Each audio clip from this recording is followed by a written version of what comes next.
आज हम चर्चा करेंगे कुंडली में जो त्रिशडाया हाउस होते हैं उनके बारे में। देखो कुंडली में 3 और 6 और 11 जो घर होते हैं उनको त्रिशडाया बोला जाता है।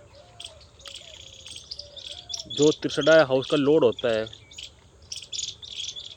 उसकी पोजीशन देखी जाती है और वो कहाँ उस पोजीशन जहाँ पर बैठा वो किन घरों को देख रहा है उनको देखा जाता है। तो सबसे पहले तो एक मिथ है कि त्रिशडाया हाउस के बारे में, कि त्रिशडाया हाउस लॉर्ड के बारे में और त्रिशडा हाउस के बारे में कि मतलब ये ख़राब करते हैं, लेकिन ऐसा नहीं है। त्रिशडा हाउस के लॉर्ड है वो अपने प्लेसमेंट से और अपनी दृष्टि से, देखो जो मेटेरियलिस्टिक है ना चीज़ें होती हैं उसमें तो देखो वो गेन करता है। और अगर वो त्रिशडा लॉर्ड उपजा घर 3, 6, 10 और 11 अगर इस घरों में बैठ जाता है तो एक्सट्रीम राइज देता है, एक्सीलेंट राइज देता है। तो त्रिशडा हाउस के बारे में पूरी तरह से बोलना कि खराब ग्रह कहलाता है या इसकी दशा अंतर्दशा खराब होती है, ये हाउसेस को ख़राब कर देते हैं, तो अगर ऐसा तो ये मिथ है। हाँ, इशू होते हैं, ऐसी बात है पूरी तरह से कि ये झूठ है। इशू होते हैं पर्सनल लेवल पर, लेकिन मेटेरियलिस्टिक चीज़ों में वो आपको बहुत अच्छा कर देते हैं। जैसे मैंने पहले बताया, और सबसे अच्छा रहता है अगर वो उपजा हाउस में बैठ जाए तो वो एक्सीलेंट राइज देते हैं उसमें, वो भी मेटेरियलिस्टिक। जितना वो राइज देते हैं मेटेरियलिस्टिक उतना ही आपको मानसिक रूप से वो दुखी कर देते हैं। त्रिशडा हाउस जो मानसिक रूप से आपको त्रिशडा हाउस के लॉर्ड है जो मानसिक रूप से आपको दुखी कर देते हैं, अगर जितना वो मेटेरियलिस्टिक आपको गेन देंगे। तो आप ये ध्यान रखना, अगर आपको मेटेरियलिस्टिक गेन मिल रहे हैं ना तो दूसरी तरफ आपके जो पर्सनल इश्यूज़ है ना वो खड़े हो जाएंगे। आपके अगर त्रिशडा हाउस लॉर्ड की दृष्टि आपके 7th हाउस से पड़ गए तो आपके वाइफ से आपके रिलेशन, जो भी स्पाउस है, हस्बैंड वाइफ जो भी है, आपको उससे आपके रिलेशन ख़राब हो जाएंगे। मान लो त्रिशडा हाउस की दृष्टि आपके प्रोफेशन में पड़ रही है तो प्रोफेशन तो बहुत अच्छा करेगा, ठीक है।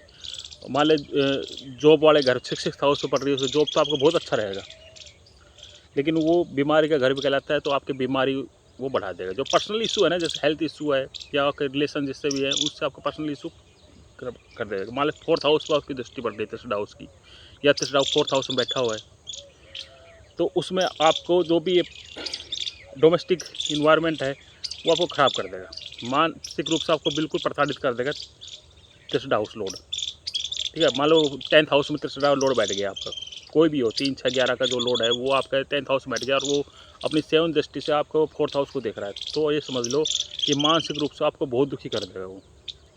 और आपके माँ के लिए, माता के को काफ़ी कष्ट अनुभव होगा और डोमेस्टिक इन्वायरमेंट आपका ख़राब हो जाएगा। तो त्रिशडा हाउस में बस यही एक नेगेटिव चीज़ है कि मानसिक रूप से आपको बहुत प्रताड़ित कर देता है और हेल्थ इशू भी दे देता है वो, ठीक है। अगर हेल्थ का 6th हाउस अगर बीमारी वाले घर पर पड़ गया तो हेल्थ इशू दे देगा, ठीक है। लगन पे दृष्टि आ गई उसकी तो लगन पे दृष्टि आ गई, मान लो 7th हाउस बैठ गई या और अन्य जगह बैठ गए जिसकी दृष्टि आपकी 7th हाउस पर जा रही हो, तो उससे क्या है कि आप हेल्थ इशू देगा, आपका पर्सनल इशू देगा। 3rd हाउस में बैठ गया, अगर वो मान लें 7th दृष्टि से 9th हाउस को देख रहा है त्रिशडा लॉर्ड, तो आपके पिता के लिए दिक्कत उत्पन्न कर देगा।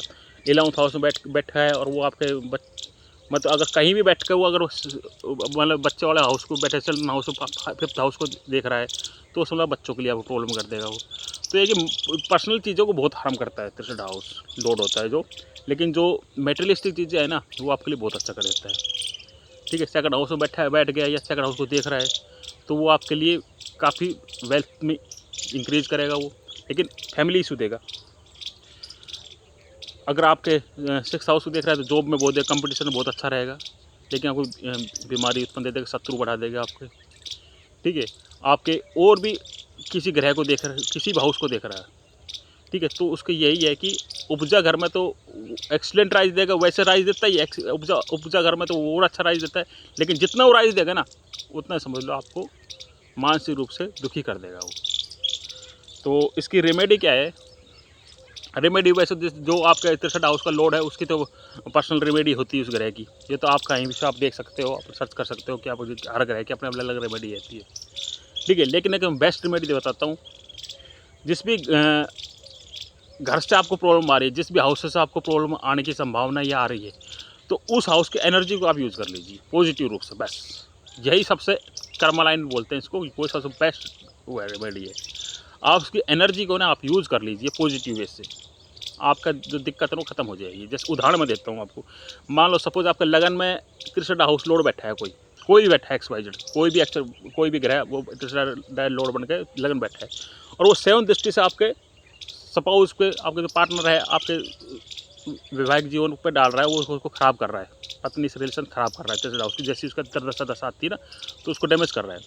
लेकिन अगर वो फर्स्ट हाउस में बैठा है आपका, अगर उसकी जो एनर्जी है ना भाई, एनर्जी तो वहीं से दे रहा है ना वो फर्स्ट हाउस में बैठकर, अगर वो एनर्जी आप पे लग गई, सपोज आप बीमार पड़ गए, वो एनर्जी उसकी तरफ से डाउनलोड ना एनर्जी को यूज़ कर लिया ना आपके फर्स्ट हाउस में, आपको हमारे शरीर हेल्थ इशू दे दिया आपको, तो आपका वो रिलेशन है ना 7 दृष्टि वाला, वो ख़राब नहीं होगा। उस ग्रह की एनर्जी आप यूज़ कर लो, कैसे न कैसे पॉजिटिव वे में यूज़ कर लो। ये तो मैं नेगेटिव यूज में हुआ है, ये तो हुआ है, वही तो ग्रह के कारण हुआ है। आप अगर आप खुद कर लोगे ना उसकी एनर्जी को यूज़ पॉजिटिव वे में, तो वो चीज़ रिजल्ट अच्छा आएगा उसका। वो चीज़ जो आपका बुरा होने वाला है ना, कुछ भी जो भी दिक्कत उस ग्रह से संबंधित होने वाली है, वो आपकी टल जाएगी, ठीक है। तो समझ गए होंगे, धन्यवाद।